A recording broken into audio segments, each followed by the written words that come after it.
High, আজকে গিয়েছিলাম সকাল সকাল মায়ের মন্দিরে পুজো দিতে। মা সিদ্ধেশ্বরী মায়ের মন্দিরে গিয়েই তো প্রথমে আমরা পুজোর থালি সাজিয়ে নিলাম। পুজো দেওয়ার জন্য মন্দিরের বাইরে সবাই লাইন দাঁড়িয়েছিল।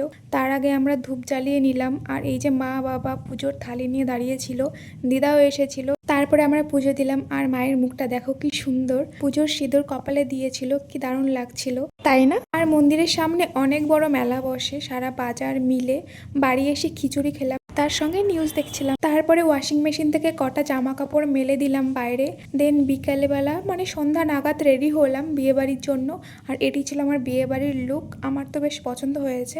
সবাই মিলে বিয়ে বাড়ি চলে গেলাম। বিয়ে বাড়ি যাওয়ার পরে দেখো জোড়া বউ মানে জোড়া বউয়ের রিসেপশন হচ্ছিল।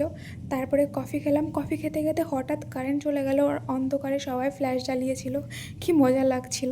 দেন খাওয়া দাওয়া করে সোজা বাড়ি চলে আসলাম। তো এভাবে কাটলো সারাটা দিন। বাই।